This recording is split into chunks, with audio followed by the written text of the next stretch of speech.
Guys, here I'm gonna read a novel daily for improving English speaking fluency, so you can join me and reading the novel.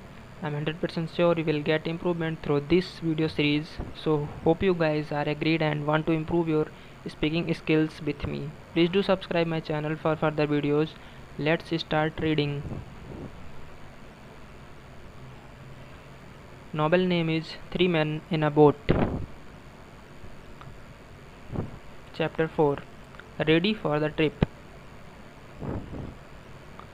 There were dishes, cups, bottles, pans, tomatoes, cakes, and many other things to pack in the hampers. As soon as George and Harris started packing, they broke a cup. And this was just the beginning. George is the worst packer in the world. When George dies, Harris will be the worst packer in the world. They worked on things and broke them. Harris put a big jar of jam on top of a tomato and crushed it. George stepped on a big packet of butter and Harris sat on it. Soon there was butter everywhere. They packed the pies in the hamper. Then they put heavy things on top of them. The pies were crushed, just like the tomato. In the middle of all of this, there was Montmorency. Of course, he put his leg in the sugar, and soon there was sugar everywhere. He ran away with the teaspoons. He pretended that the lemons were rats and killed three of them. This was Montmorency's ideas of fun. At 1 in the morning, the packing was finished. We were ready for bed. George said, "What time shall I wake you up?" Harry said, 7 o'clock. I said, 6 o'clock. Wake us up at 6:30. George, we said. It was Mrs. Poppets who woke me up the next morning. Do you know it's nearly 9 o'clock? What? I shouted. As I jumped out of bed, I woke up Harris and George. We began to get ready and we remembered that we had packed our toothbrushes, so we went to get them out of the suitcase. This was not an easy job. At last, we were ready to eat breakfast. While we ate breakfast, George read the newspaper. He told us about the people killed on the river and about the bad weather report. George went to work and Harris and I finished our breakfast that morning. Montmorency invited two of his friends to the house. They fought most of the time. When we were finally ready, we carried our luggage to the road. We waited 20 minutes for taxi. Taxis usually come every 3 minutes. A crowd of people was watching us. They looked at us, at Montmorency, and at Montmorency's friends. They looked at all our luggage, a big suitcase, a small bag, two bag hampers, some pens, some umbrellas, 5 coats and raincoats. At Waterloo station, we took the 11:05 train to Kingston. At Kingston, our boat was waiting for us below the bridge. Harris and I put our luggage in it. We got on the boat happily, but Montmorency was worried. Harris took the oars and we started our 2-week trip on the River Thames. Harris was wearing a red and orange blazer. It was a beautiful sunny day. We were enjoying the first moments of our holiday. When we passed Hampton Court Palace, Harris asked, "Have you ever visited the maze here?" He said he had gone into the maze once to show a friend. He studied a map of the maze before going in. He knew it was very easy to get out again. Harry said to his friend, "We will go in and walk around for 10 minutes, then we will come out and have lunch. It's very easy. Take the first turn to the right each time." In the maze, they met some people who had been there for 45 minutes. They wanted to get out because they were lost. Harry said, "Follow me. I am going in 10 minutes." The people thanked him and started following him. Other people began following Harris too. Some of them were worried and afraid. He continued turning to the right, but he was still in the maze. Harris got lost. The people were angry with him. They all started calling for help. A young keeper overheard them and came to help, but he got lost too. Finally, the old keeper came back from lunch. He let the people out. Everyone was tired and angry. Harris said, "Let's ask George to try the maze on our return trip." "Not a bad idea," I said. When we passed Molesey Lock, we were the only boat in the big lock. Usually the lock is a very busy place. On Sundays, there are boats everywhere. People like the river and the sun. It's such a beautiful picture, the river, the trees, the flowers, and the people in their colorful clothes. At Hampton, Harris wanted to stop the boat and have a look at the church. I don't like visiting church, but Harris loves it. I came on the trip only because I wanted to visit Hampton Church. You know, I love churches, churchyards, and tombs. The idea of not seeing Hampton Church with Mrs. Thomas's tomb makes me angry. "Who is Mrs. Thomas?" I asked. "I don't know, but she has a strange tomb," I said. "We must be a Shepperton at 5 o'clock to meet George." Harry said, "George, why can't George be here to do some work? Why does not he help us with this heavy boat? What does he do at the bank? He sits behind a piece of glass all day and does nothing. I work. Why does not he work? I am going to have a drink." "There are no pubs near here. The nearest pub is far away," I said.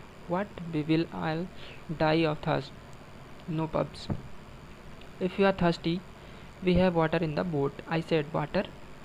Water makes people ill," he said. "However, I am very thirsty and I must drink something." So he took the bottle and drank some water.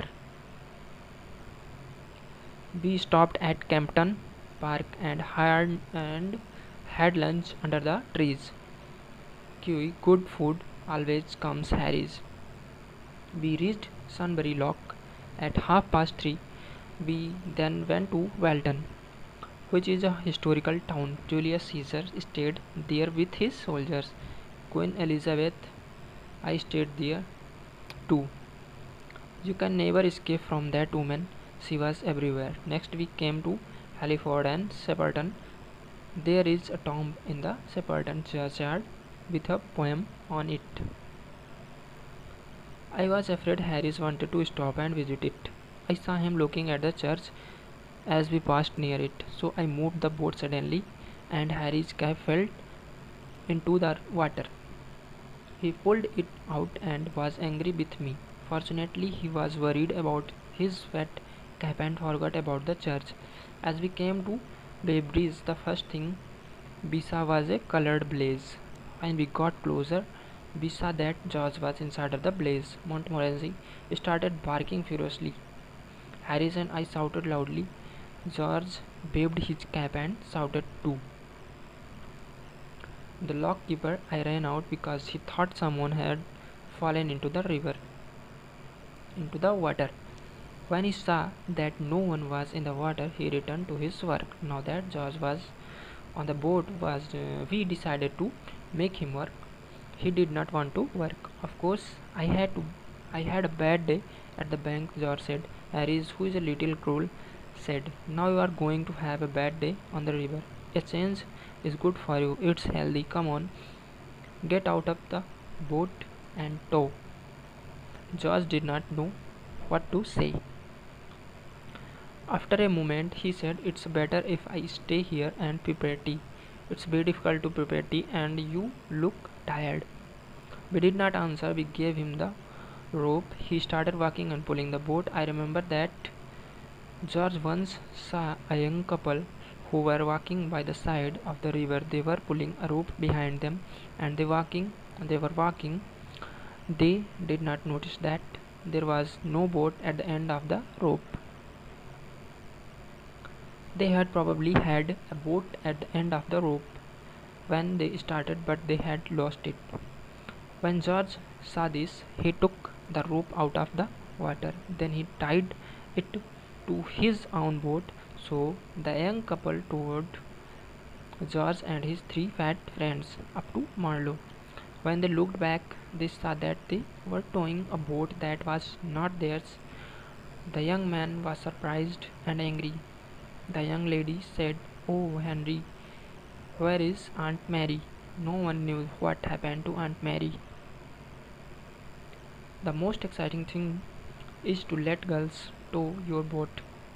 You always need three girls. Two of them hold the rope, the third one runs around and laughs at the time. When they are finally ready to pull, they start running. They pull the boat is too fast and they are soon tired. They sit down on the grass to rest and laugh.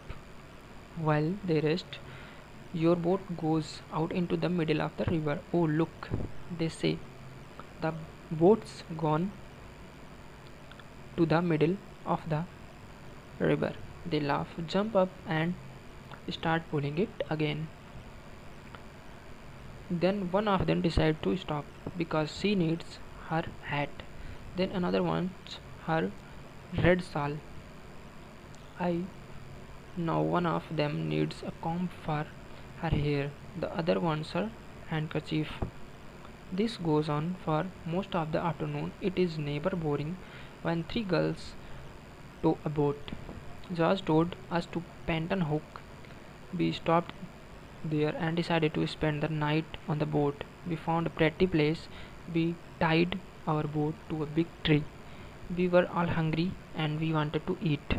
However, George said, "No, let's put the canvas cover on the boat first. It will only take a few minutes." It looked simple, but is what not. There were 5 metal rods. You put them into special holes in the side of the boat. I did not think this was dangerous work, but it was. I'm surprised that we are still alive to tell the story. First of all, the metal rods did not go into their holes.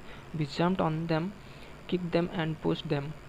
When the rods were in their holes, we tried to put the canvas cover on the boat. George took one part of the cover. He tied it at the front of the boat. Harris stood in the middle to help George with the cover. George did his job well, but Harris was completely confused. After 10 minutes of hard work, Harris was inside the cover. He was fighting to get out. He accidentally knocked George down. Now George was inside the cover too. They fought with the cover. I heard some very bad words. I thought the job must be very difficult. I did not understand what was happening. George and Harris had told Montmorency and me to stand at the back of the boat. We did exactly that. We waited quietly. We saw the cover moving violently, but we thought this was the correct method. After a long time, we heard George shout, "We can't breathe under here. Why don't you help us, you idiot?" When someone calls for help, I always answer, "I went to help them." Poor Harris. His face was almost black. As soon as the cover was in place, we started to prepare supper. We wanted some hot water to make tea. We put the kettle on the stove. We pretended that we were not interested in the water. We wanted the water to think that we did not care about it. We began to prepare supper. This was the only way to make the water boil on a boat. If the water knows you are waiting for it, it will never get hot. You must not look at it. It's a good idea to shout, "I don't want any tea. Do you, George?" George shouts back, "Oh no, I don't like tea. I will have milk." And you, Harris? "Tea is terrible. I never drink it. I will have lemonade." This makes the water very angry. At this point, the water will boil. We really wanted that supper. We needed that supper. For 35 minutes, nobody spoke. We just ate and ate. Finally, we all had full stomachs, and we were happy. A full stomach makes you feel kind and generous. We sat and smiled at each other. We smiled at Montmorency's too.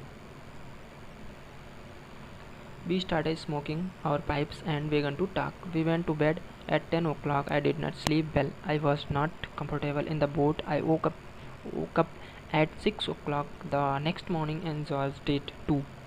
There was no reason to wake up so early. We were on holiday. Why did we wake up so early? It never happens to us when we are working. We decided to wake up Harris. This was hard work. We used an oar to help us. Harris moved a bit and said, I will be downstairs in a minute. Get my best boots ready, please. We tied again with a boat hook. Harris sat up suddenly and Montmorency fell off the bed. We pulled up the canvas cover and all four of us looked out at the river. We were very cold. We had planned to go swimming, but the water looked so cold and wet. Well, who is going swimming first? Asked Harris. No one wanted to be first. George decided to get dressed. Montmorency barked with horror at the idea. Harris went to look for his trousers. I decided to go to the river bank and throw some water on myself. I held to the branch of a tree as I moved to the water. It was very cold and I decided not to go in. I wanted to go back to the boat, but suddenly the branch of the tree broke. I fell into the river along with my towel. I also drank about a bottle of Thames water. Good heavens, good heavens, old Zay is in the water. Harris said, how's the water? George asked. It's lovely, I answered. Why don't you come in? Nobody wanted to try the water. When I got back to the boat, I was very cold. I wanted to put on my shirt, but it fell into the river. This made me angry. George started laughing. I don't see anything to laugh at, I said. George laughed even more. I never saw a man laugh so much. I was cold and furious. I was trying to get my shirt out of the river. George was laughing louder and louder. Stop laughing, you stupid idiot, I shouted. When I finally pulled the shirt out of the river, I saw that it was not mine. It was George's shirt. He started laughing too. I laughed so much that I dropped the shirt into the river again. Are not you going to get it out? Said George, who continued laughing. I did not answer him for a while because I was laughing so much. At last I said, it is not my shirt, it's yours. I never saw a man's face change so quickly. What? He shouted. You donkey. Why can't you be carefully with things? Why don't you go and get dressed on the river bank? People like you don't know how to live on a boat. I tried to tell him how funny it was, but he did not understand. George is a little slow at understanding a joke sometimes. Harris said, I am cooking scrambled eggs for breakfast this morning. Once people try my scrambled eggs, they always want them. He was quite famous for his scrambled eggs. George and I got the stove and the frying pan ready. Then we looked for the eggs that were not broken. We found only 6 of them. Now you can start, we said. Breaking the eggs was difficult for Harris. The eggs got his trousers and bent up his arms. He put 6 eggs into the frying pan. Then he sat down by the stove and mixed them with a fork. George and I saw that it was difficult work. Harris often burned his fingers. Then he danced around the stove. He waved his hands in the air and shouted. George and I thought that this was an important part of his cooking method. We did not know what scrambled eggs were. We thought they were some sort of red Indian food, and to cook them correctly, it was necessary to do special dances with magic words. Montmorency went to put his nose over the frying pan once and burnt himself. He too began dancing around and barking. It was interesting and exciting to watch this show. George and I were sorry when it was finished. When the scrambled eggs were ready, there was very little to eat. 6 eggs had gone into the pan, but all that came out was a teaspoonful of burnt eggs. The problem is the frying pan. Harry said, I need another type of pan and another stove. We decided not to try scrambled eggs again until Harris had the right pan and stove. Chapter 6 End.